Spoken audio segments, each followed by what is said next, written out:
Et voilà, pour parler de ce scrutin, nous recevons sur RT France José Rojas Alonso, ex-secrétaire général du Parti socialiste, ouvrier espagnol en France et avocat franco-espagnol au barreau de Paris. Bonjour maître, merci d'être avec nous ce soir. Alors est-ce que pour vous, l'indépendance de la Catalogne se joue vraiment demain ?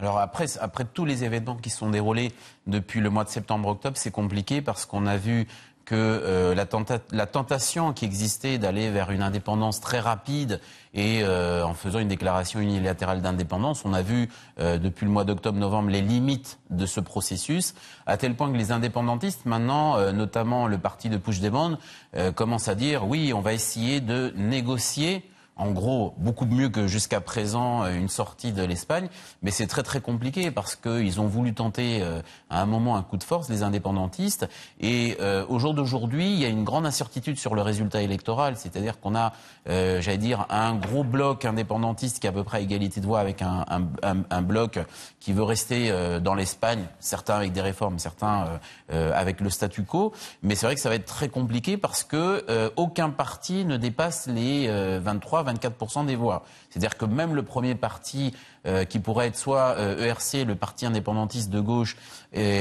soit Ciudadanos, qui est le parti centre-droit avec Inés Arrimadas à sa tête, sont coude à coude, mais en fait aucun ne dépasse les 22-23%. Alors ça, ce sont des projections, mais il y aura au final un résultat qui sera légal cette fois-ci, hein, puisqu'on l'a entendu. Vous avez donc critiqué cette illégitimité à l'époque, hein, ce scrutin interdit, il y aura un résultat légal, ça veut dire que cette fois-ci on ne pourra pas le contester, vous ne le contesterez pas vous-même.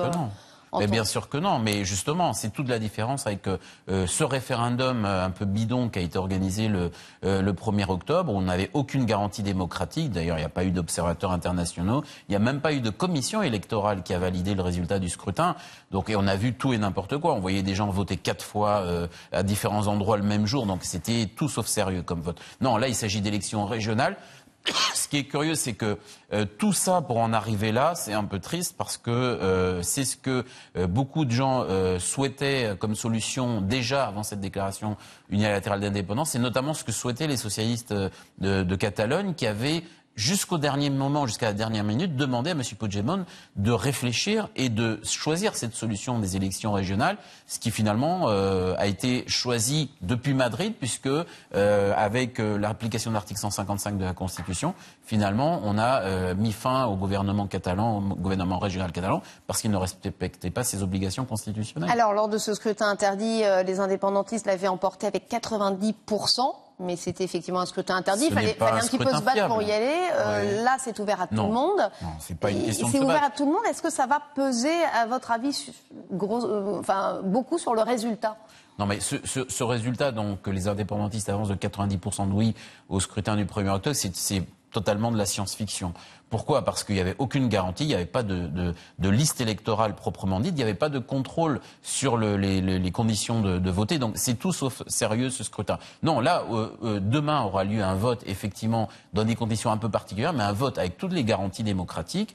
D'ailleurs, même les Catalans qui sont à l'extérieur, notamment ceux qui sont en France, moi je connais beaucoup de gens qui sont allés voter pour ces élections en Catalogne. Alors, selon les sondages, tout est possible, mais effectivement, et bien évidemment, le scrutin sera officiel. Le véritable problème, c'est de savoir est-ce qu'il y aura une majorité parlementaire pour enfin construire quelque chose avec un avenir dans la sérénité en Catalogne, sachant que voilà, on va avoir encore un affrontement entre les indépendantistes et ceux qui veulent rester, j'allais dire, dans l'Espagne. Ça va être très compliqué parce qu'aucun ne va avoir une majorité. Et on craint qu'il y ait un chantage des petits partis, notamment de la CUP, qui est un peu l'équivalent de Lutte ouvrière, qui est un parti d'extrême gauche et qui, la dernière fois, a joué un rôle très, très important au moment, par exemple, de choisir le président régional de la Catalogne. Alors, rapidement, si on vous comprend bien entre les lignes, pour vous, ça ne va pas apaiser ce climat tendu depuis plusieurs mois déjà ? Il faudra que, notamment du côté des indépendantistes, pas seulement, mais du côté du Parti populaire de Rajoy aussi, on fasse un effort pour arriver à un consensus, c'est-à-dire faire ce qu'on a toujours fait en Espagne depuis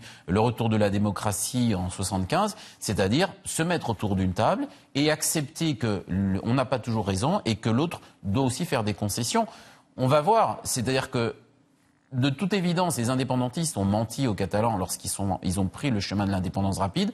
Ils leur ont menti en disant que ça n'allait avoir aucune conséquence négative et que l'Europe allait les soutenir. On a vu que ce n'était pas du tout le cas. Merci beaucoup d'avoir été avec nous en direct sur RT France ce soir.